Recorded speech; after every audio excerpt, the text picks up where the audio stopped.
दोस्तों, रिश्तेदार कहानी का भाग 1 और 2 मैं आपको पहले ही सुना चुकी हूँ, जो कि आपको चैनल पर मिल जाएगा। तो चलिए भाग 3 की शुरुआत करते हैं। पर इसके पहले कृपया वीडियो को लाइक, शेयर और चैनल को सब्सक्राइब करना ना भूलें। अब तक आपने पढ़ा, मैंने 10-15 हजार रुपए ब्याज पर मांगे तो खाने की लाली पड़ रहे थे। अब स्वयं की फैक्ट्री लगाने के लिए 10-12 लाख कहाँ से आ गए? अपने जन्मदाताओं के लिए तो उनसे अपने घर के दरवाजे कभी खोले ना गए। उसके लिए तिजोरी के कपाट एकदम से कैसे खुल गए? वह समझ गया, ताऊ जी उसकी मजबूर परिस्थिति का फायदा उठाना चाह रहे थे। उसकी 32 वर्ष की उम्र, सरकारी नौकरियों में आवेदन कर नहीं सकता। प्राइवेट सेक्टर में जल्दी नौकरी मिलनी मुश्किल। कोशिश करके देख ही रहा है। स्वयं का व्यापार करने के लिए पूंजी का अभाव और इधर भरी पूरी गृहस्थी का भार। असहाय निरुपाय मानव करेगा क्या? थोड़ा सा लालच देते ही फंस जाएगा। किसी पराये के भरोसे फैक्ट्री लगाएंगे ताऊ जी तो धोखे का डर। यह घर का मजबूर छोकरा, जब चाहे धमकाते रहो और ब्याज में एहसान लादते रहो अलग से कि हमने रोजगार पर लगाया है। रिश्तेदारी के दबाव में बेईमानी भी नहीं कर सकता।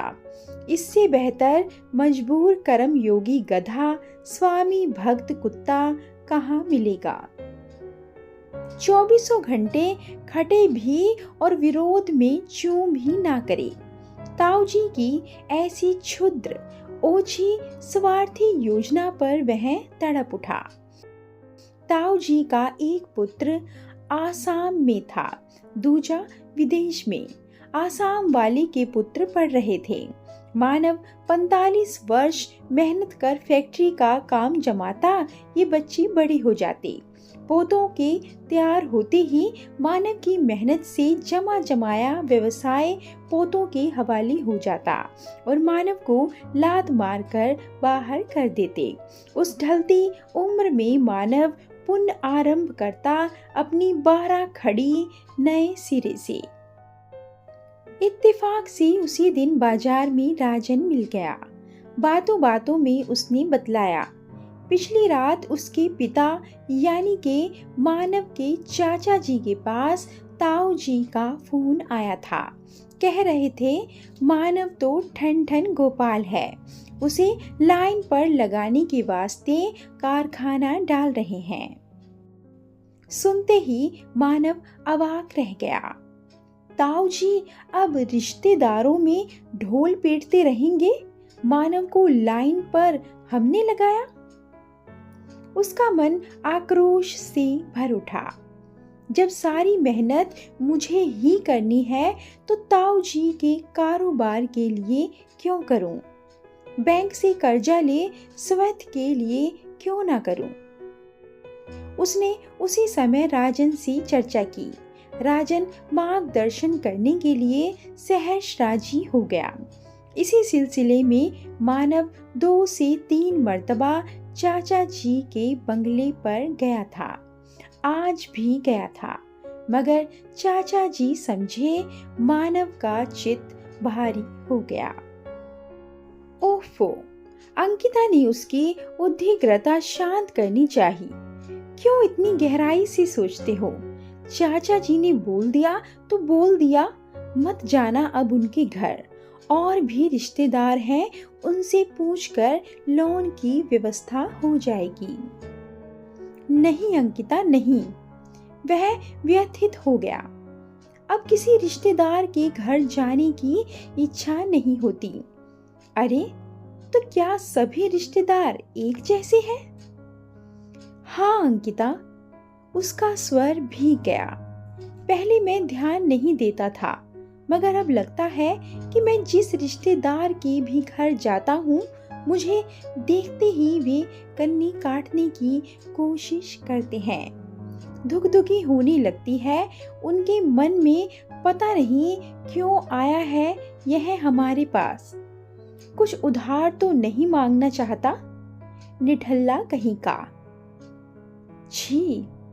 अंकिता ने उसके होठों पर तत्क्षण अपनी हथेली रख दी। कुछ भी बोलते हो अपने आप को। कौन कहता है आप निठल्ले हो? अंकिता, उसका कंठ अवरुद्ध हो गया।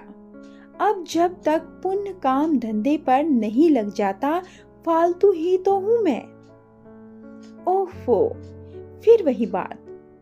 वह तुनक कर बोली, रिश्तेदार कुछ भी कहते रहें, ध्यान क्यों देना? जानबूझकर तो नौकरी छोड़ी नहीं। हफ्ते 10 दिन की बात है, बैंक लोन मंजूर होते ही। लोन मंजूर होना इतना आसान नहीं अंकिता। उसकी बेचैनी एकदम बढ़ गई। कई बार महीनों लग जाते हैं। सोचता हूँ इतने दिनों तक घर खर्च कैसे चलेगा। पास में थोड़ी बहुत जो पूंजी थी वह भी घर खर्च में धीरे धीरे कम। फिर एक बात बोलूं? अंकिता ने तत्क्षण एक निर्णय लिया। उसकी आंखों में गजब की दृढ़ता थी। क्या? मेरे गहने बेच देते हैं? तुम्हारा दिमाग तो ठीक है। वह एकदम भड़क उठा। फिर तुम पहनोगी क्या? पहले मेरी बात शांति से सुन लो। उसने पूरी दृढ़ता से उसकी आंखों में झांका। अभी तुम रिश्तेदारों को कोस रहे थे।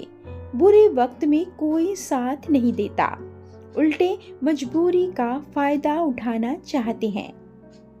हाँ, मगर बिना गहनों के तुम्हें रिश्तेदारी में कहीं आना जाना पड़े? फिर वही रिश्तेदारी, अंकिता भड़क उठी।